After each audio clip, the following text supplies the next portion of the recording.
Mesdames, Messieurs, bonjour et bienvenue à l'émission Point de vue, 7e numéro qui coïncide avec le Grand Magal de Touba, célébré ce dimanche. Coïncidence qui justifie le choix de l'invité, un intellectuel membre de la famille, auteur de plusieurs réflexions sur le mouridisme et l'islam de façon générale. Il s'appelle Cheikh Fatma Mbacké. Bonjour et merci d'être avec nous. Bonjour Omar, merci de m'avoir invité et j'en profite pour vous féliciter pour la qualité de votre émission. Merci. Vous êtes le fils de Serigne Moustapha Bassirou Mbacké, qui est le fils aîné de Cheikh Mouhamadoul Bassirou Mbacké, 4e fils de Serigne Touba, imam de la grande mosquée Serigne Moustapha Bassirou à Golfe Nord Guédiawaye. Vous êtes aussi membre de plusieurs structures et associations islamiques. Des occupations qui n'ont rien à voir avec votre activité professionnelle puisque vous êtes ingénieur informaticien, diplômé de l'université Gaston Berger de Saint-Louis et présentement chef de service informatique dans une société de la place. Alors, on célèbre donc ce dimanche l'exil de Cheikh Ahmadou Bamba qui a été choisi comme jour d'action de grâce et de fête. Expliquez-nous, rappelez-nous le contexte historique de cet exil. Merci Omar. Pour rappeler le contexte historique de l'exil de Cheikh Ahmadou Bamba, il faudrait retourner sur les conquêtes coloniales. Donc vers 1890-95, c'était l'époque de la fin des conquêtes coloniales. Le pays venait d'être pacifié, plus ou moins. Le pouvoir colonial s'était confronté à El Hadji Omar, Maba Diakhouba, Lat Dior. Toutes les résistances armées avaient été vaincues à l'époque. Et l'autorité coloniale était sortie épuisée de ces conquêtes. Disons que c'était une victoire amère et douloureuse pour eux. Parce que les Africains leur opposaient une résistance vraiment farouche. Et l'autorité coloniale ne voulait plus donc affronter d'autres résistances ou d'autres forces nouvelles qui venaient à surgir. C'est pourquoi ils avaient des espions un peu partout, des officiers de renseignement ou bien des agents de renseignement recrutés généralement parmi les anciens Tchèdos qu'ils avaient vaincus et qui trouvaient là un moyen pour survivre. Et ces agents-là parcouraient le pays ou couvraient des zones et à chaque fois que une personne venait à ressurgir et à faire des appels ou à créer, disons, une force nouvelle, donc ces agents-là les dénonçaient à Saint-Louis. Et parfois il arrivait même qu'il y ait des abus. Si un Tchèdo avait un rival, parfois il le dénonçait juste pour se débarrasser de lui à l'autorité coloniale. Donc c'est cette époque-là que Cheikh Ahmadou Bamba, qui commençait à être connu, qui commençait à polariser, disons, beaucoup de personnes, y compris les anciens familles princières. Donc je peux dire que certains de la famille de Lat Dior qui avaient été vaincus s'étaient ralliés au mouridisme, d'autres de la famille des familles du Jolof s'étaient également ralliés au mouridisme. Et à cette époque-là, donc les agents de renseignement ont commencé, disons, à vouloir dénoncer Cheikh Ahmadou Bamba aux autorités coloniales, d'autant plus que le Cheikh les gênait, puisque beaucoup de Tchèdos vivaient de raquettes de la population. Et comme les talibés mourides préféraient donner ce qu'ils avaient volontairement comme adieu à Cheikh Ahmadou Bamba, ces Tchèdos-là ne recevaient plus, même sous la contrainte, les biens de ces populations. Donc ils considéraient le Cheikh comme un rival. D'autres chefs religieux également, certains chefs religieux je veux dire, également considéraient Cheikh Ahmadou Bamba comme un rival, puisque certains de leurs talibés les quittaient pour rejoindre le mouridisme.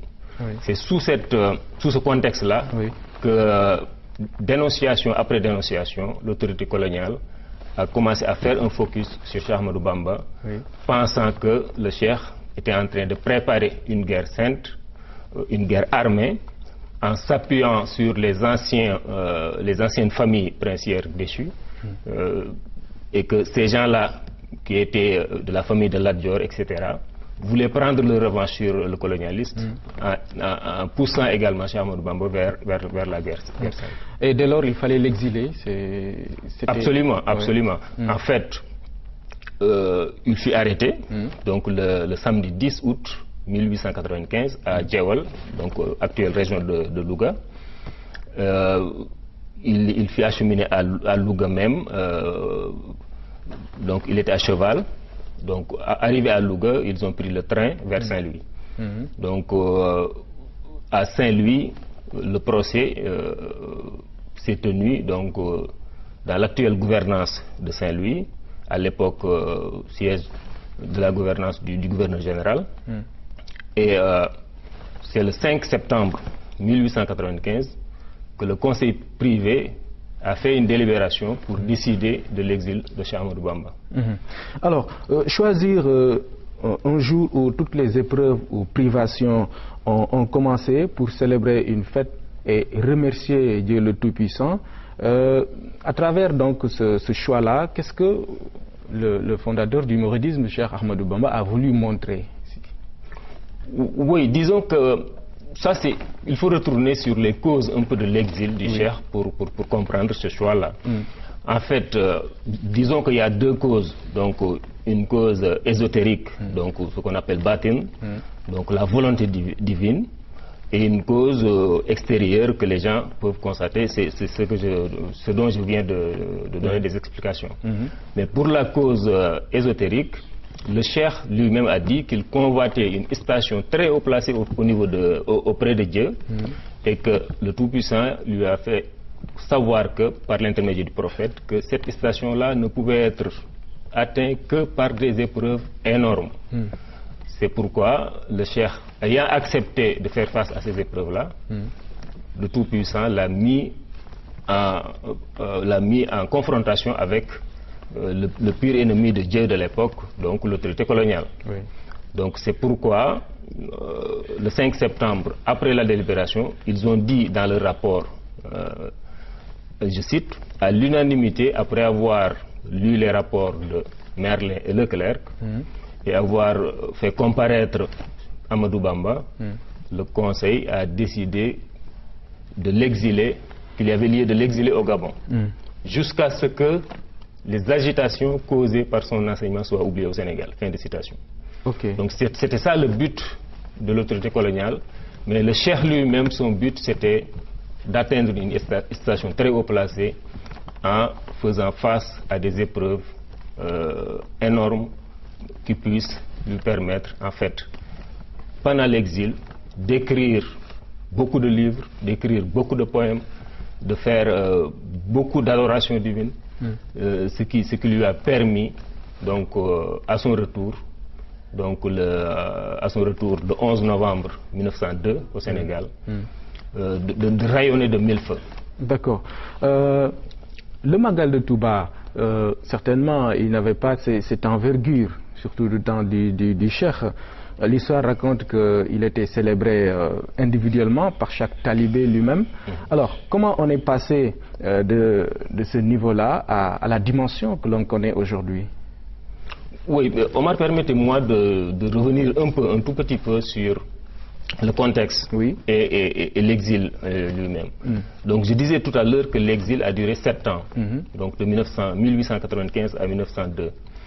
Il y a un fait important qu'il faut qu'on souligne un peu ici, c'est le fait que 3 mois après le départ de Cheikh Ahmadou Bamba, le 21 septembre 1895, à partir de Dakar, il ne savait même pas où il allait. On ne lui avait même pas signifié la destination. Il dit que c'est à Conakry, lors de l'escale de Conakry, qu'un Sénégalais résident à Conakry est venu le saluer sur le bateau en lui disant: on m'a dit qu'on allait vous amener au Gabon, c'est pourquoi je suis venu vous saluer. C'est lui qui lui a appris qu'il allait au Gabon. Et un autre fait important, 3 mois après son départ, son 4e fils est né. Et avant de partir, il avait dit: quand ce fils arrive au monde, donnez-lui le nom de Mohammed al-Bashir, le nom du prophète, Mohammed al-Bashir, qui signifie l'annonciateur de bonnes nouvelles. Quelqu'un qui part faire face à des épreuves, qui part vers l'exil, et qui demande qu'on nomme son fils qui va naître après son départ, qu'on lui donne le nom du prophète Mohammed al-Bashir, l'annonciateur de bonnes nouvelles. Cela veut dire qu'il savait qu'il allait revenir et l'exil était quelque chose qui allait lui rapporter gros. Oui. Donc ce fils-là, il ne l'a vu que 7 ans après. Donc il ne l'a jamais rencontré qu'en 1902, quand il est revenu au Sénégal. Donc ce Mohammed al-Bashir était déjà à l'école coranique, avait déjà fait le Coran jusqu'au niveau de la Khadra Biyallahu, qui signifie dans le Coran Dieu a agréé. Donc ça, le cheikh lui-même a dit, ça c'est un signe de Dieu qui dit que son exil a été agréé. Bien. Et pour revenir au Magal. Oui, au Magal. Oui. Son évolution. Le Magal a commencé en 1921. Donc Cheikh Abdul Ahad, son troisième khalife, nous a renseigné que c'est Cheikh Ahmad Bamba lui-même en 1921 qui déclara quant au bienfait que Dieu m'a accordé, ma seule reconnaissance ne suffit plus à le couvrir. Par conséquent, j'appelle tous ceux qui se réjouissent de mon bonheur à s'unir à moi dans une reconnaissance éternelle à Dieu chaque fois que l'anniversaire de ce jour le trouve sur terre. Fin de citation. Donc c'est lui-même qui a demandé qu'on célèbre ce jour comme Magal. Et au début, les gens, les talibés, appelaient le Magal Tabaski Wat, donc Tabaski bis. Il leur a demandé de laisser tomber ce nom puisque ça semblait être de l'innovation blâmable, donc du bida, et a choisi le nom de Magal qui signifie en Wolof célébrer. Donc au début, donc de 1921 à 1927, donc avec la disparition de Cheikh Ahmadou Bamba, le Magal était célébré individuellement par les talibés, chacun chez soi, en faisant ce que le cheikh avait demandé, célébrer donc avec le spirituel, la lecture du Coran, etc. Mais célébrer comme une fête également en immolant de la poule au chameau, chacun selon ses moyens. Oui. Le Magal donc aujourd'hui a une dimension internationale, c'est un événement exceptionnel. Aujourd'hui donc ça draine beaucoup de monde. Chaque année il y a une forte affluence à Touba. Ces fidèles évidemment ne vont pas en promenade. Cela veut dire que du moins il y a une dimension spirituelle qui prend le dessus sur les autres. Alors ça m'amène à vous poser la question de savoir les recommandations. Qu'est-ce qui est demandé aux fidèles ce jour de Magal? Oui, ce qui est demandé en termes de spiritualité, c'est le Cheikh Ahmadou Bamba lui-même a dit comment on doit célébrer le Magal par l'aspect spirituel, donc la lecture du Coran, la lecture des Khassaïd et toutes sortes d'adorations divines. Mais aussi par le fait de sacrifier donc des animaux pour les besoins de la fête. Donc c'est comme ça qu'on doit, disons, célébrer le Magal. Je dois rappeler que de 1927, date de la disparition de Cheikh Ahmadou Bamba, à 1948, donc en 1945, le premier khalife Cheikh Mohamed Moustapha est disparu en 1945, après avoir commencé donc la grande mosquée, etc. Mais lui, il a fait comme Cheikh Ahmadou Bamba, il n'a pas demandé qu'on célèbre le Magal donc en groupe à Touba. Donc c'est en 1948 que Cheikh Mohamed Fadal, le deuxième khalife, a appelé les gens à venir à Touba en masse pour célébrer le Magal. D'abord, il en a profité, donc il profitait du Magal pour remobiliser donc les fidèles et surtout les appeler à finir donc le grand projet mouride qui était la grande mosquée de Touba. Donc le Magal lui permettait donc de remobiliser donc les énergies mourides pour donc construire cette mosquée. Et ce qu'on peut retenir aujourd'hui sur le plan spirituel du Magal, c'est que c'est un jour où les gens doivent lire beaucoup le Coran, avant, pendant et après le Magal. Et d'ailleurs, Cheikh Salihou Mbacké donc a demandait toujours que les gens puissent lire le Coran 3 fois ou le faire lire avant de venir au Magal. Et pendant le Magal également, il demandait que la lecture du Coran soit généralisée. Donc cet aspect spirituel est essentiel. C'est l'objectif premier. C'est l'objectif premier du Magal.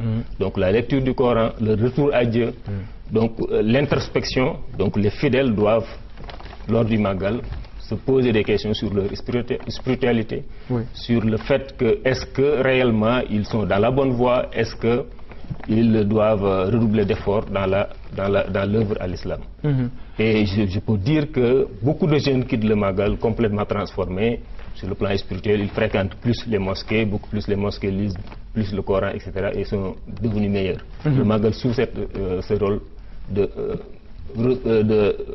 disons de revivification en fait de la foi islamique des fidèles. Oui, et il y a d'autres aspects qui accompagnent ce volet spirituel, c'est l'aspect festif.